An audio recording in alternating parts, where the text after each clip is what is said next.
Welcome, beautiful soul. It's time to remember who we are. You were born for this moment, this breath. Nature teaches us and reminds us that whatever it is that we are searching for, that whatever our hearts and souls are longing for, we must know our unlimited power and worth. It's all already within us. So thank you for saying yes to this moment. Thank you for saying yes to this journey. And most of all, thank you for saying yes to yourself. Welcome, beautiful soul.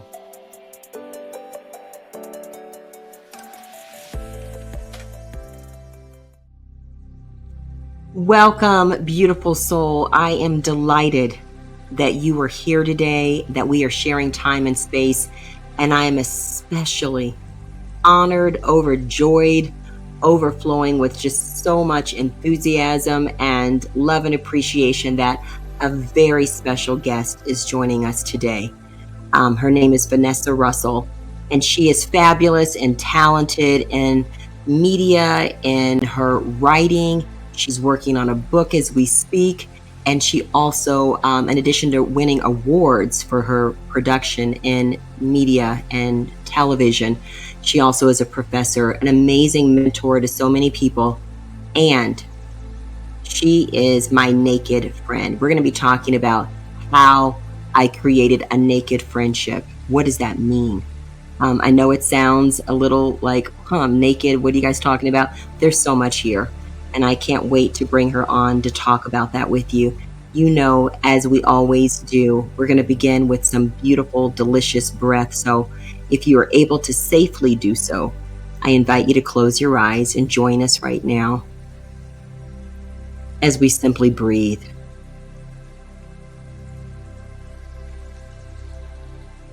All I'd like you to do is simply notice your breath moving in and out of your nose.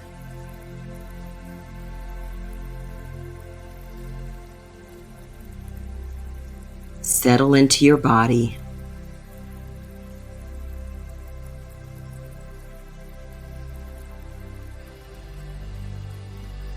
And this is the time that we let all of those thoughts swirling around in our heads simply just sail on by.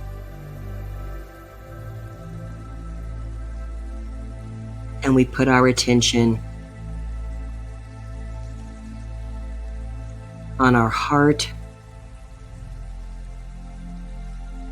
and our inner heart and soul and that beautiful inner essence within each of us.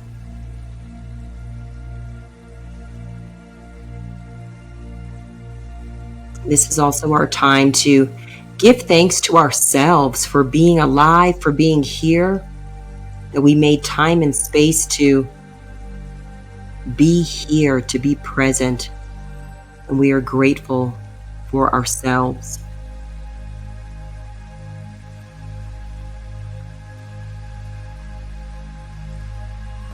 That we are making time to remember that we are all beautiful soul.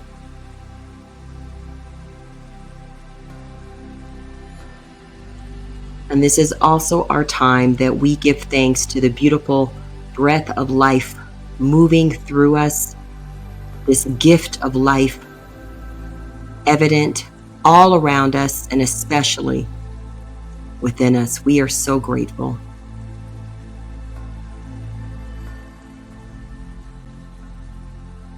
This beautiful gift of life that connects us to all life, we realize is truly a treasure beyond any numerical value that we could give it.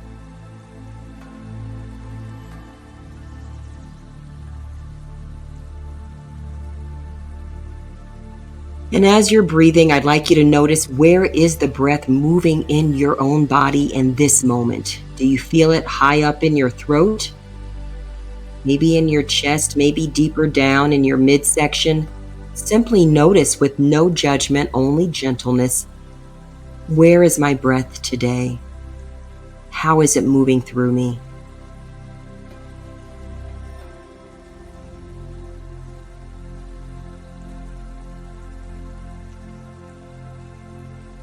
Maybe you're even able to notice your heartbeat.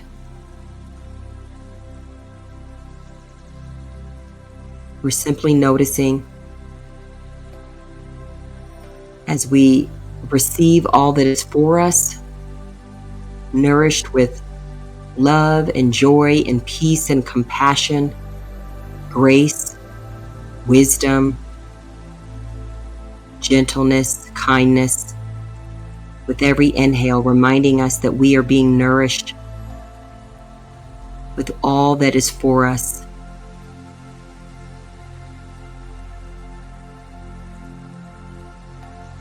And every exhale is reminding us to let go of whatever is no longer needed, especially any stress, any worry, any criticism, any doubt, any fear, any angst. We simply let go of all that we've been carrying that is truly not for us, not serving us. We let it go.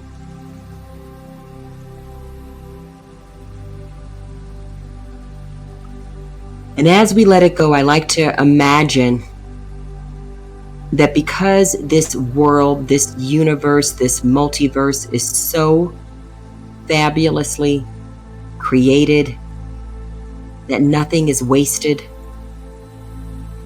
even what we are letting go of, I imagine it being beautifully recycled by light of light's energy back into light.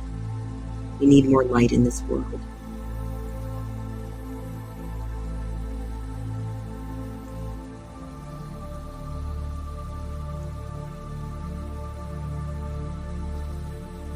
Notice if there's any tension in your body. This is where I rotate my head, and usually, yes, I feel a few. Ooh, yeah. A few clicks and creaks there. Maybe rotate in the other direction. I like to rotate my shoulders up and forward and back, and just drop them eventually so that they're not up by our ears. We just relax and let go of anything that maybe we didn't even realize we've been holding on to. And we make space to be in a place of ease and flow. Life may not be easy, and yes, there is always space for us to enter, because of grace, to this state of ease and flow, like the breath, which is a beautiful metaphor. Lovely inhales and exhales.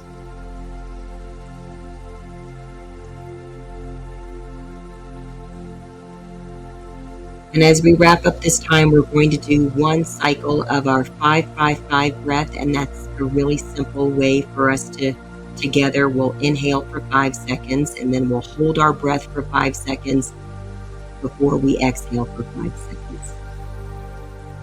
So let's do it together now. Everyone inhale deeply for 5.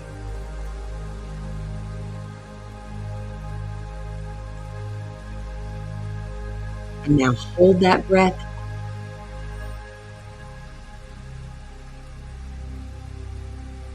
And slowly let it go.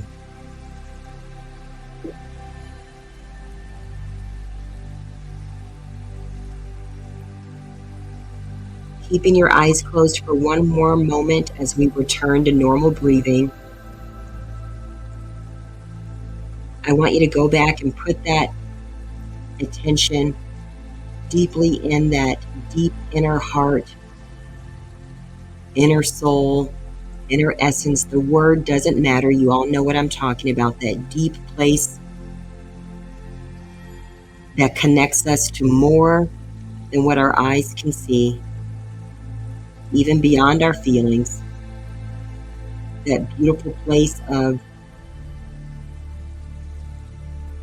true divine lovely knowing, connection,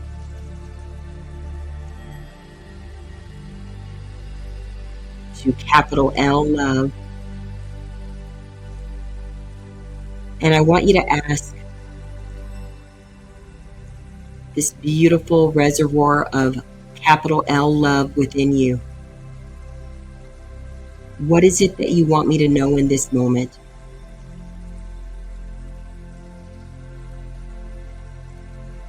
What do you want me to know in this moment? As we open ourselves up to perceive, without any judgment, we're simply noticing, what is it that you want me to remember and to know in this moment?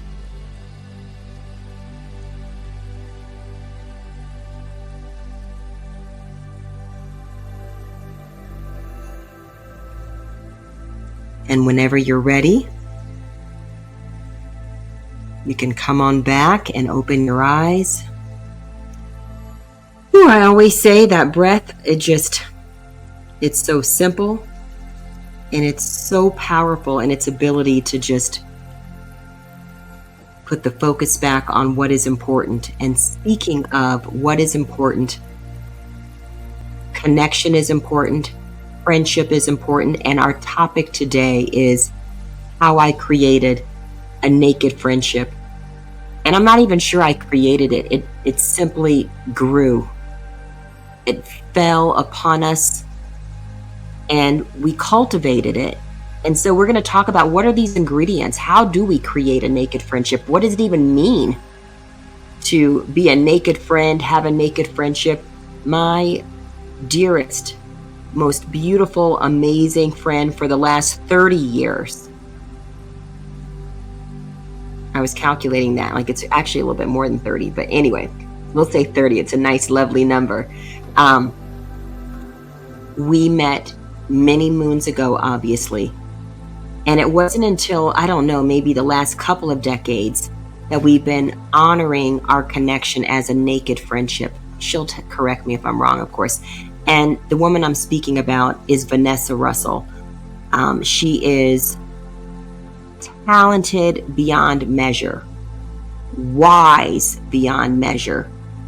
She is a mentor to so many young people as a professor, but I remember when she was in her 20s and teenagers used to just flock at her feet.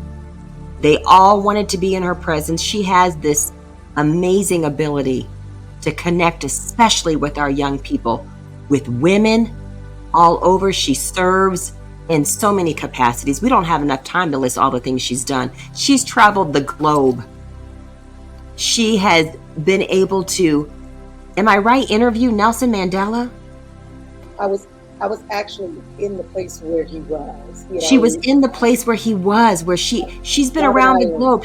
She's been a nationally syndicated voice, television, radio. I mean, the woman is like, Oprah should watch out. So I just love her. She's working on her book that I can't wait to read. And today I was so giddy because we've been planning this, that we get to talk about what it means to be a naked friend, to have a naked friendship. Before we go there, I always like to ask when I have someone with me, when we did that breath, what did you notice in yourself first? And did you hear anything when you asked, what is it that you want me to know? I always love asking people that question. And then we're going to dive into some juicy stuff. Well, that's juicy too. That is. I think I noticed with this particular breath that was more at the top. And I think it's just the excitement of being with you, with your amazing self. So I'm just like, I'm with my amazing Michanda, and everything that you've said about me, just take it and supersize it with you. Because that's who you've been long before you were doing this amazing podcast. Back in your 20s, always just light. It's like you walk in the room. That's why I just love that you do the breathing and the meditation and the centering ourselves, because that's always been you.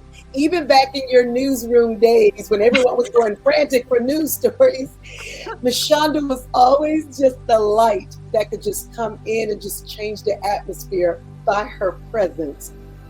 Down. And I'm just I'm just giddy being here with you for real, because that's who you've always been. Just I mean, yes. Well, it's like you see why we attract each other, because we could just go on all day like this. But because we have people listening to us, we want to make it interesting for everybody else. Yes, Because yes. we could just keep talking about like how, I mean, I could spend this entire time just saying why I love this woman. I mean, there's not enough words. I could say it over and over. And I really believe truly, if you have someone in your life, anyone who's listening, I hope that you take the time to share with them why you love them. I love to always tell Vanessa, I just admire this joy, this fire, this spark, this compassion, this wisdom that she walks in. And as we're talking about, naked friendship, I think back to our day when we met each other. Do you remember that day? Yes. Okay, I'm going to let you set it up. And then, I'll chime in too. Because this is back in was it 94? It was 95. 95. Okay. 95. All right. 90, so 30 years. There we go. Wow. May of 1995. I remember. Go ahead. I remember because it was, I was nervous. I had just started at a new television station. Didn't know what to expect. Okay, wait a minute. I have to back up because you're going to start when you started. I'm going to go back until when she interviewed. Oh, you go back. Okay. Do you remember that? I'm going to go back to when you interviewed because you start there, and I'm going to tell about when you came in the lobby because that's what stays with me. Okay, well, this is what we do. We go back and forth. Okay. So this is back the clock all the way back up to 1995. She got the year right. It's and this is a station. It was an ABC affiliate station then, in Savannah, Georgia. Mm-hmm. And so here we are working at this ABC affiliate there. I'm from Ohio. Vanessa is from the Florida region. Mm-hmm. I'm still adjusting to the tropics here. And so by the time Vanessa comes in, our newsroom was so small then. It was before the expansion. So the people who are like writing the stories, the reporters, like this area where we're all like frantically at the computers putting things together.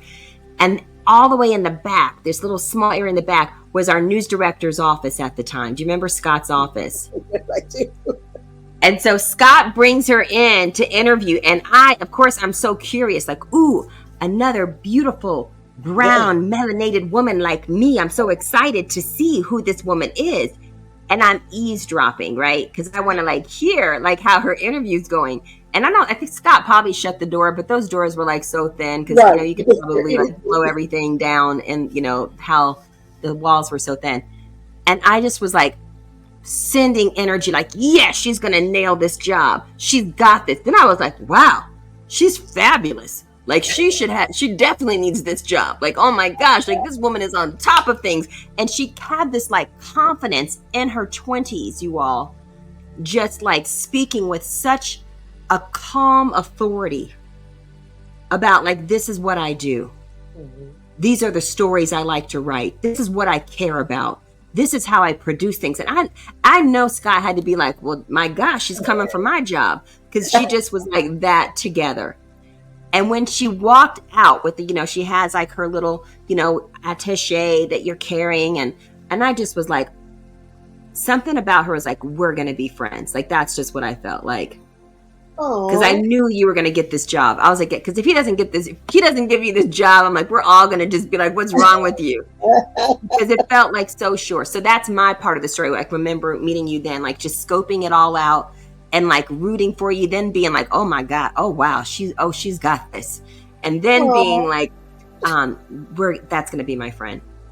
Oh, don't make me cry, Michanda. Oh my gosh. So that's my story. That's my part. Yeah. I love that you remember the interview part. I'm just laughing because I'm you can tell age is catching up with me. I'm oh yeah. I did kind of represent a little bit in that interview. Oh, you owned it. You owned it. But I remember the first encounter when I was in the lobby waiting for the interview. And I think it was Miss Helen at the desk. And before I went in the interview, we had this great lady that was our mom in a way. at the She was state. everything. Yes. But she was like a Michanda fan before there were fans for Michanda, like to the core. I mean, so I'm sitting in the lobby. She's just like, "You have to meet Michanda. You have to meet." I'm already nervous because I'm just waiting to go to the interview. And then you came out. She called you out, and you just kind of walked out and said hello. And I'm serious, just like I've said before. It was just light that just came through the door. For one, I thought, like, for one, she's gorgeous. I was like, she's absolutely gorgeous. Look at her. Look at her. And then it was just like, I have to be here. I want to be at this station because of her. No other reason. I can go news stories anywhere, but I want to be here because of her. So if that was Miss Helen's take on, like, let's just solidify the deal, that was it. Because when you walked out in the lobby, I was like, I want to be here because of her. Period. I don't even remember that part. That's so funny. We each remember. Yeah, I totally forgot that part. You came right out. Well, obviously she gets the job. You get the job. And then from then on, I don't know how it happened, but it was just like it was a thing. It was just natural too. No work, no effort, just like I've been knowing you all my life. For real. It was a thing. And then it meant like our whole families got to know each other. Like Exactly. I got to know Vanessa's mother especially. Yeah. Like I feel like your mother is like, oh my gosh, like that's my mama too. Your mom's so amazing. Your mom, your dad, your family, your grandmother, who all of that. Like we got to know each other's families. But I think the piece that when we talk about a naked, oh, go ahead. What were you going to say? I'm sorry, your brother? Don't let me leave out my Eddie. Oh my gosh, my brother. We both helped raise my brother. He was 18. You know how you think at 18 you know everything, but what's crazy is that we were like, what, 20, 27, 28, thinking that we knew what we know now. Exactly. But we didn't. But we walked around like we did. And we would tell him that, you know, this is what he needs to do with his life. And this is what's going to happen. And we just knew that we were right. Like, it's funny because I'm like, I thought I knew so much at 27 and 28.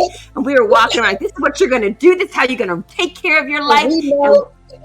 And we had no doubt about it. It's crazy to think that during that period of our life, we just literally, I describe it like this time of taking on so much. Like we worked and served together. Also, we served at a church ministry together. They gave us their youth ministry to like oversee, which, you know, the part I laugh about, because go back, this is 1990s in the South, and it's a missionary Baptist church. For those of you who don't know missionary Baptist church, just go look that up. And now let's set the stage for this. Right. Because all that means is like, there's a whole lot of tradition with a little t. I'm not talking big T tradition. I'm talking little t tradition. There's so much tradition. And somehow with all this lots of little t tradition, they entrusted these 20-somethings with doing the youth ministry. Yes, they did. Which was amazing. And the part that I know that I'm so proud of, that I know was kind of a little revolutionary, is we did the most intense sex education that they ever had seen. Yes, we did. Like, we're gonna get the health department there. We're gonna have slideshows. We're gonna like tell them the truth. We're gonna like talk about STDs, and like we went hardcore. And I know they were like, what? Right. Do you remember that? Yes, I totally remember that. Oh my gosh.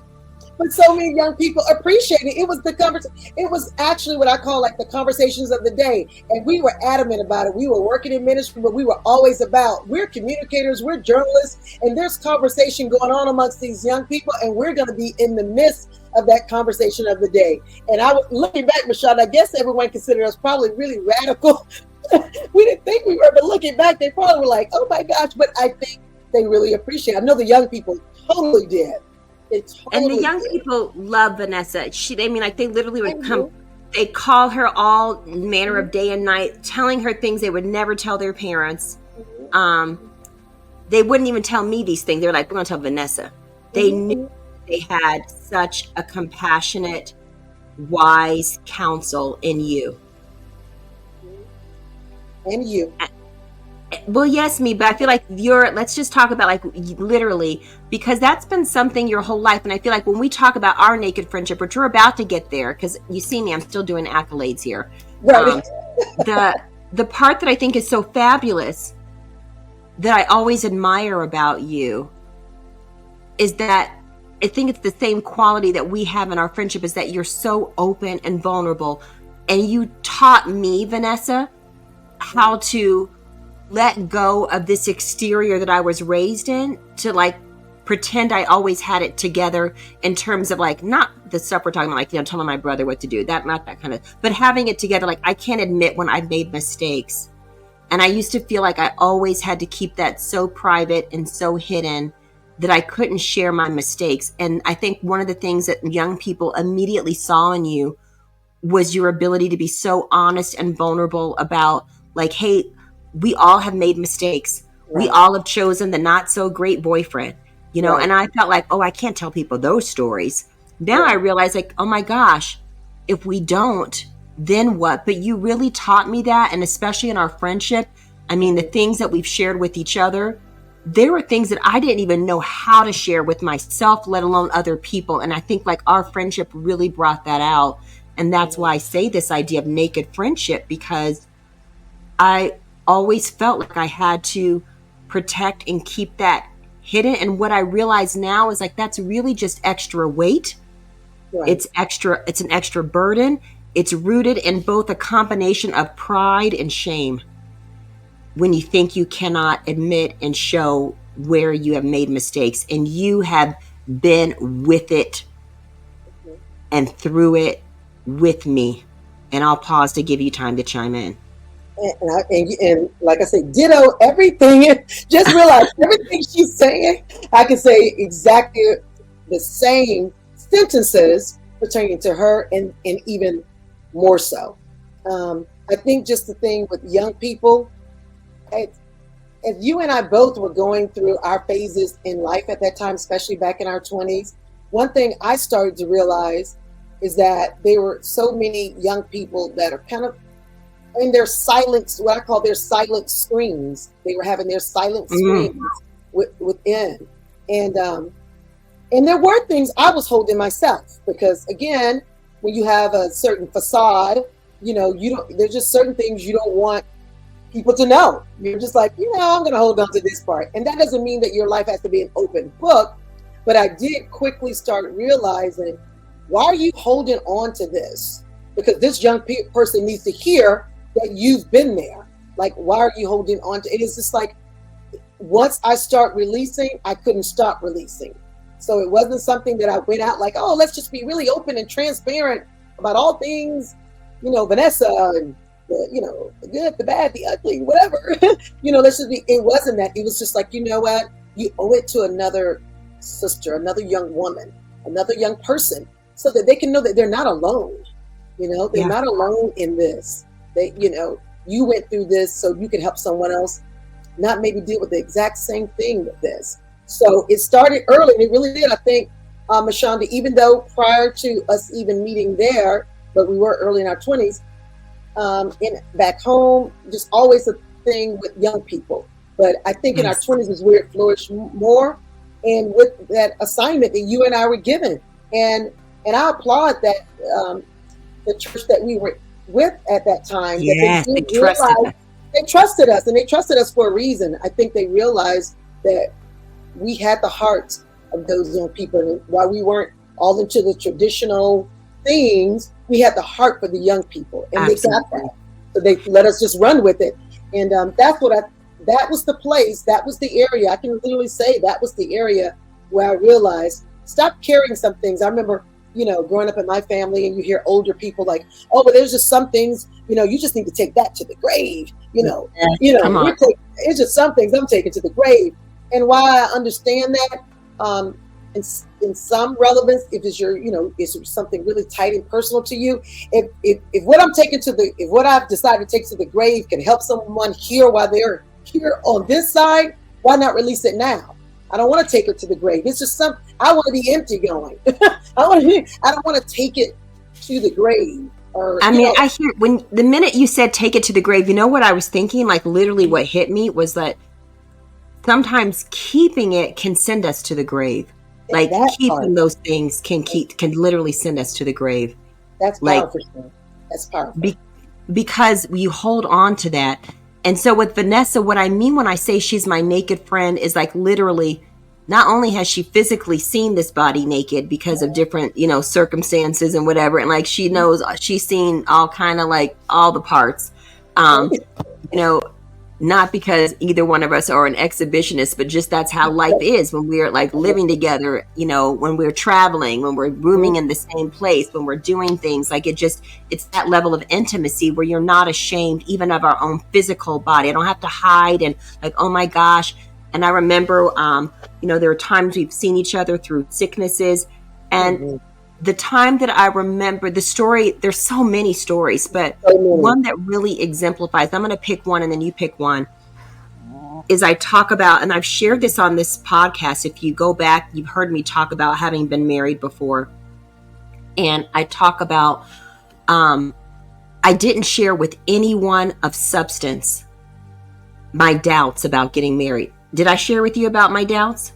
No, not like that. See, No. I didn't share with anybody else. Do you see it? Like I shared with everybody who was going to give me shallow advice is who I shared with. I didn't share with Vanessa my doubts because she probably would have been like, girl, you don't need to do this. But I was too scared of my own truth, let alone to have someone say something that would resemble it. So I chose people who would not tell me truth back, who would say it's just jitters, it's all okay. And obviously it wasn't. And during that time, I describe it where, lost weight, lost hair. It was just like I was so stressed out and still having to like anchor the news every night. Like, hi, this is what, the whole bit, still being congratulated for this wedding. I mean, we planned an amazing wedding. Vanessa was right there. So if you ever need us to plan a wedding for you, we know how to do that. We planned an exquisite, beautiful, it was gorgeous. Yes, it was. We had the grand piano in the park. It was gorgeous. We planned a fabulous wedding. Gorgeous. And when I was going through it, somehow because of where our desks were positioned, like we were diagonal, and I would just be able to look over my shoulder, and sometimes just seeing you was the strength I needed to be able to like just get through that day. And then when I shared with Vanessa finally that I had moved out, that it was falling apart, when I shared, all the drama that I created alongside, which that's a whole nother podcast, the drama that I created within my drama, and how Vanessa knew all of it, you all, and had said nothing to anybody, including me, until I was ready to tell her, here is my entire story. Here are all the bruises. Here are all the choices that I made that hurt. Here's how I married someone and the hell that I created for myself. I'm not going to put it on anybody else. I always say this is what I chose, what I didn't know about me, and how that created such a spiral. And to have her steady force of not saying, I told you so, but saying, I'm here and I love you, and knowing most of it before I could even articulate it. It was just like, I just knew even in that time, I'm not going to meet another friend like that. I've met amazing, great people, and they're there in some deep ways. That was my first relationship where I realized I can have a true sisterhood with someone and be my authentic self, bruises and scars and all, because I had never had that before. And that has carried me forward to cultivate relationships since. Oh my gosh. Look, I'm listening like I'm a listener. Like, I'm like, really? Wow. Listen to Vanessa. It's like, oh yeah, that's me. That's you. Because like you said before, we have so many life stories like that. And that's why I think friendships and having people in your life is so important. And we say naked, and I've had to explain that term over the years to so many women when I went in reference to you, because everyone I'm encountered with knows my Michanda. I don't even say Michanda, it's like my Michanda, period. And I always say that, and they know what I mean when I say our naked friendship. And I think it's so vital to have someone who covers you. A naked friend covers you, and vice versa. Michanda's covered me through so many things. I could go on and on and on. But one thing that I'm thinking about right now, and I don't want to get teary-eyed about it because I remember how sick I was during this time.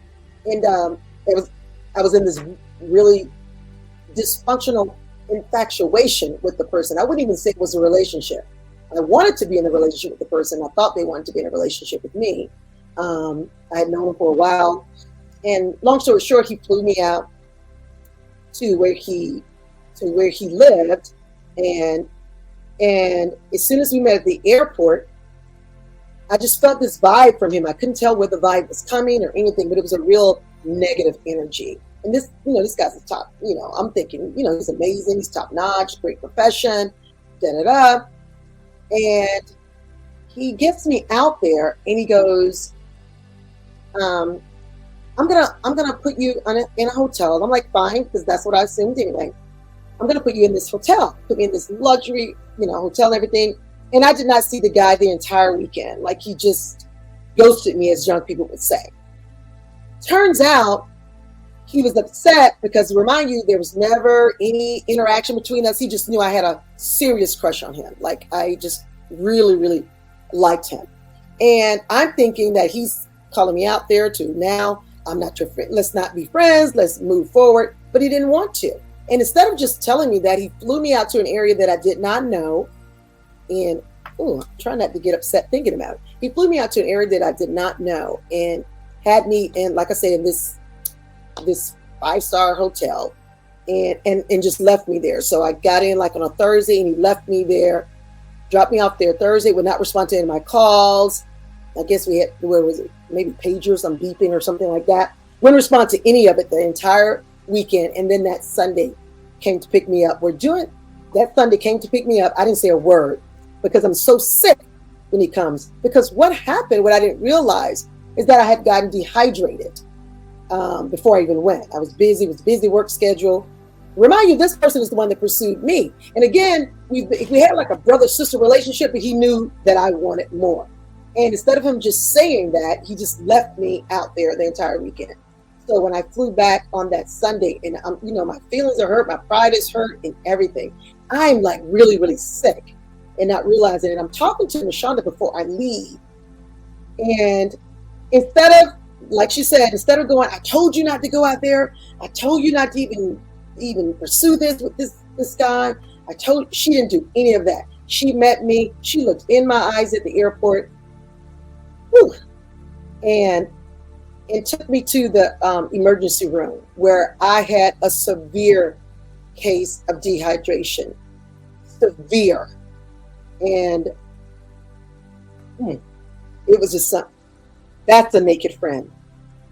That's a naked friend. Gosh. Don't beat you up over the decision. Don't beat you up. Talk to you about it later when you're well, but not in that moment. And then we will, just so people know, she will tell the truth to me and vice versa. We also we love each other enough to know when is the moment. And I think some people mistake the idea of like, well, naked friendship means I can just be abrasive and say whatever. And I'm like, well, no, there's love there. And, sometimes the same way as a parent, you just can't say anything to your child at any moment. You need to wait for the right moments and know when to speak and when not. And when we do speak candidly with each other, to say the things that we know may be hard to hear. Right. And to this day, I still don't even understand fully what that was about. I never tried to understand it. I just made up in my mind that I would never be in a situation like that again. And I don't care how many credentials you had. This person's the top, was the top back then, was top in the business. I mean, just everything. And none of that means anything because this person was cruel. And I didn't realize that. And Michanda did not say a word. She just took me to that emergency room and took care of me and brought me back to health because it was a lot. It was a lot. It was a lot. I'm like, I remember like, yes, there was a lot. And so through these physical challenges that we've had, like health-wise, emotional, relationships, so many relationship things. She's seen some stuff. Thankfully, she also got to see the husband I'm with now, and I got to meet your husband, like way back when. And vice So we got it together. And then another quick story I love to tell is that, because I know this one's going a little bit longer, I want to give it a few more minutes. So thank you for those of you who are tuning in. This one's a teeny bit longer. Is that I want to share a time when I really thought that my marriage now was like, I'm done. And I can't remember the circumstance. I just remember the emotion of feeling so angry and so sad and so hopeless. And I remember being in my upstairs bedroom closet. And I remember calling Vanessa. I mean, I call her for all the kind of stuff, but I was like, no, this time. And I know she's like, okay, yeah. But I was like, no, this time it's done. D-U-N. Not even D-O-N-E. It is like D-U-N. It's over. It's whatever. And she listened, but I also remember that you shared some wisdom from your father-in-law. I don't even remember the exact details of it, but I was crying and felt like just, when you feel like you're below the zero line, and I couldn't see a light, a flicker, a thread, anything. And the words that you shared back so earnestly, and also again, transparently, like you knew it was not easy. Like Michanda, like I know, she calls me Sean. She's like, Sean, like you, like I get it. Like, I have my own stories here. And you're like, and I was like, well, I didn't even know you going through it like that. She's like, yes, I've been going through it like more than what you think I've been going through it. And I know we talk, but here's another layer of it. And so that's what we're able to do. Like, just share, like, here's the other layer. And we just share. And I can share it all knowing that it's a person who's never going to not only not judge me, but never hold it against me or my choices or even the person. And that's so rare. But the word that you shared gave me hope. And I remember that time of like, wow, that is a naked friend for you, in the fire of it. To say you're not alone. That's and right. By the way, here's another remnant of clothing I'm going to rip off and let you see what's going on in my own life too. Oh, I like that. I like clothing. Yeah. While you're talking, Sean, I'm just like, there's so many. It's like everything's like, right. I mean, it's just there's just so many times, and I think that's so important. I'm always talking to young people now, especially even on college campuses, too. Be careful and precious with the people you know that love you, especially your friends. Invest in that friendship. Don't pay so much attention to those that you feel like have rejected you, because people have a choice, and if they don't want to walk with you, then that's fine. You have to be okay with that. But spend more energy focused on who is walking with me, who is listening to me, who's lifting me up, is this relationship reciprocal? Are we giving? Are we taking? Are we both doing that at the same time? Are they pouring back into me? Because sometimes we can just be in these relationships, whether they're intimate relationships or whether they're friendships, where you realize how one-sided it is. And you don't realize it until a lot of times it's about to explode. And you're like, oh my gosh, this is really all me, or vice versa. And with your friends, be gentle with them. That's one thing, Sean, you always say, and I pay attention to that. And I say that to myself, and I say that to my students. Be gentle with yourselves, be gentle in your relationships, and be present. Be present with that person, because it's a journey in this life. And when you're blessed enough to have someone that you can walk that journey with, then hold tightly to it. Listen, share, listen more, and have that opportunity to share. And be non-judgmental in that sharing. It's so many Michanda phrases I have, but I remember, Sean, we were talking about something. I can't remember specifically what we were talking about, and I feel like I had crossed the line in what my reply was to you, and I feel like I had been abrasive in it, and I was just like, I said, Sean, forgive me. It was just one of those days, and I remember saying, I texted you back or called you back and said, Sean, I just want to forgive you for the way I came off in this conversation, and because I was just really anxious that day, and just very anxious. And I remember giving you this whole dissertation about how sorry I was, if I sounded rude, and you literally, and I just paused where I was, and my eyes just filled with water, because that's you. And you were just like, Vanessa, You never have to edit yourself with me. You don't need to send this, but thank you. But you don't have to edit yourself with me.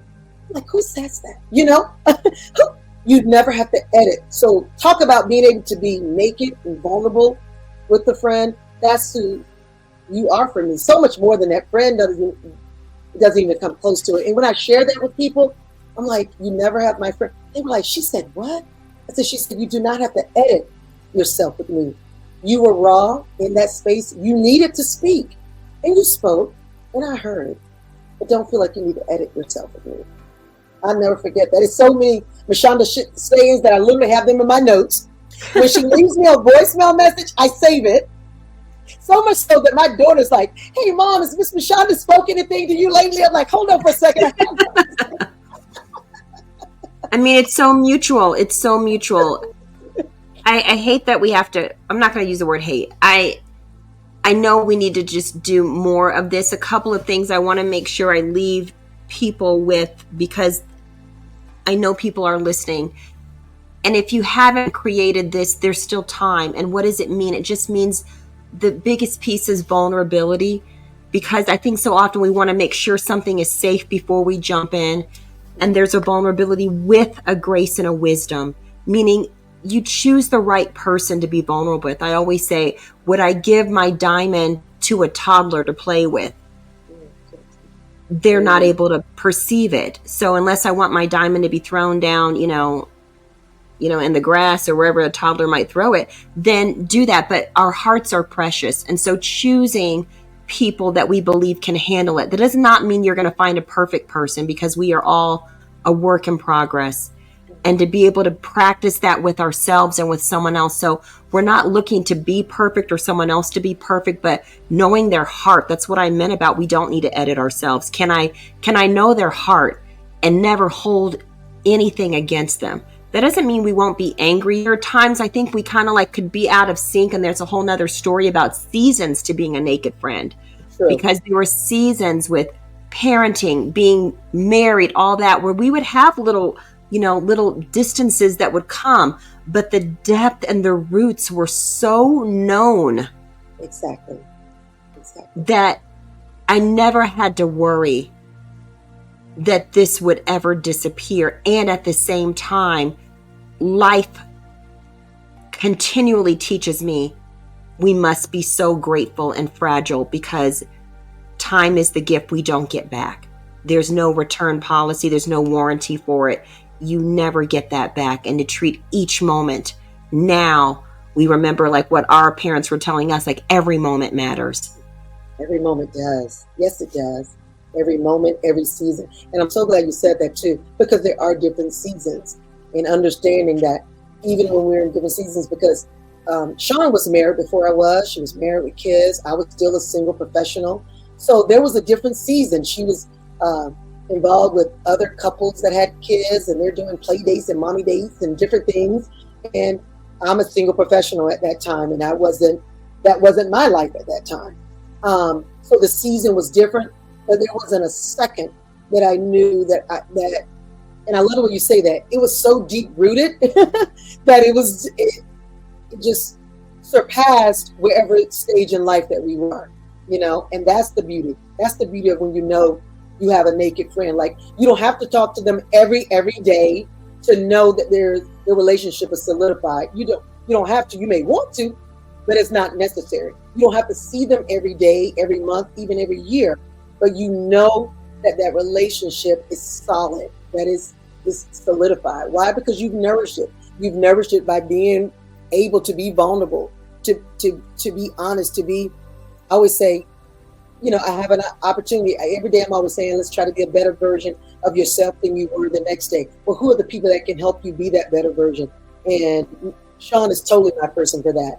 And a naked friend, I love our naked term, because it really means that when you're crying on the phone, and Michanda's been there for me, where you're weeping and they're just listening. Yes, it's okay. I'm right here. I'm here. I hear you. I'm here. Let it out. Let it out. I'm here. That is powerful. That is just that is just amazing. I mean, I don't even know the word for it because it's such an anointing. I think anointing is what I would like to say. It's such an anointing that a person can have that kind of grace and patience and love for you, that they can just see you through so many seasons of your life and love you all through it all without making judgments, without any reservation with that. I just love you, you know, and everybody around us know that we feel that way too. My husband knows it. Our husbands totally know. They're like, oh, it's Vanessa you're talking to. Okay. Yep. Like this might be a while. And sometimes it's just short times. We don't have long conversations. Life can be busy. I just believe that I encourage everyone to ask yourself is how can I go deeper in loving me so I can love the people around me? Because literally Vanessa's able to love me because I know she loves herself. I've never had to worry about her, especially in the environment of news where there's like this pseudo competitive like energy. So you don't really have a team. I guess that's not the pseudo part. That is the real part. The pseudo part is the team, because you have a pseudo team filled with a whole bunch of like little competitions happening. And to know that you have someone who happened to be a colleague who immediately became a friend. And I thought I would always meet tons of people like this throughout my life because it came so easily, as you all heard. What life has taught me is that this doesn't come easily. No, it doesn't. It requires a lot of giving and sharing. And so I'm so grateful. So that would be how I want to wrap up my sentiment, is to say it's precious. I'm so grateful. And it does require growing and loving ourselves so that I can fully be there to love someone else and fully be there and know that it's received. I love that. I love that. And I'll wrap up as well. I think it's just ladies in general, giving ourselves grace, and that we can't say grace enough, because we can give everyone else grace, but when it comes to ourselves and how we feel about certain things, just on this journey, we're real critical of ourselves. We have to start just loving everything about ourselves. I tell people all the time, like, I love every part of the journey I've been through in this life. I really do. Now, it's not like I would want to go through it necessarily again, but I love that I was able to learn and evolve from it and help some other young lady not go through the things that I did not like, but also experience the wonderful things that I did like, because there have been some great things to happen in our lives, like Michanda said, we went through so many of those things in our 20s and 30s, and then look, we literally turned around both marrying men who were our friends long before anything else. They had been lifelong friends of ours, and they ended up being the men that we would just love and adore and have these great kids and family with. So it's all it's all a season, it's all a process, and I think the more we can share that with other women who may be at this standstill or feeling like I'm the only one going through this. No, you're not, dear. And we are more than glad to share it with you, because we need you to pull another woman along, and we need you to tell another young lady that, and another girl that, and keep it going. Keep that grace and transparency going for someone else, so that we can all be our fullest selves and truly love who we are and where we are. We may not be doing everything we want to do, but you know what? I love right where I am in this moment. Every day I'm waking up, there's brand new breath for me just to embrace me first, and then go out and embrace everyone else. So that's important. And having friends who remind you of that. And Sean is definitely one of my friends that made one who reminds me of that. She's my friend. I have a lot of friends in different categories, but they know my Michanda is my naked friend. I think she knows me just as what she's up there with my husband and my mom. My mom, my husband, Michanda. That's the order of how well I'm known by the three of them. And I thank God for all three of them too, because they allow me to grow. And you need to be with friends who allow you to grow. Friends that hold you accountable for your dreams. This is what you say you're gonna do. When are you doing it? I believe you. Let's go ahead and do it. Friends that hold you accountable to that. in a gentle way, but still remind you of who you are and constantly reminding you. Because oftentimes we're listening to so many things, social media, things that we hear, that we start defining ourselves by those things. And we have to make sure that we're rooted in true friendships and people that understand the core of who we really are and can help push us forward in everything that we know that we're called to be. Period. I love you so much, Sean. I love you so much. That was so beautifully said. All I can say to that is we're going to have her back, because everything you said makes me want to like go on, and our producer's like, okay, you are not going on this episode. So we're going to wrap up this episode. And I am definitely having Vanessa back, because you hear the wisdom. If you're listening today, I know you could feel this depth, this wisdom. There's so many things that we've been through. I want to dive into more with you all. I want to pull out more of just what she's talking about. So I'm pausing here. I'm not saying anything else except make space to love you. Make space to love those around us. Treat every moment as precious. And our prayer is that we hope that you have a naked relationship with yourself, so that you can cultivate a naked friendship, a naked relationship with someone else in your life as well. And I definitely am excited to have you here. I am so grateful for you. I love you more than words have enough. There are not enough words to say it. And yes, we're having you back because there's so much for us to dive into. So we're putting a pause in it for today. And it just is that, a pause. And I want to thank all of you who listened today, because there's such a beauty in each of us, and it's time for us to see it. And that's why we have this time and space together. And so my words to you are: breathe, be gentle, and thank you for being exactly who you are, beautiful soul. Thank you, beautiful soul, for remembering who we are and for making time and space to be with us today. As you go forward on your journey to the known and unknown places, continue to listen to your inner heart and honor your soul, because your answers are always within you. Please consider supporting us and spreading more light and love with this message by simply liking the video below, subscribing, and consider sharing as well. Most of all, take gentle care and breathe. We see you. We thank you, beautiful soul.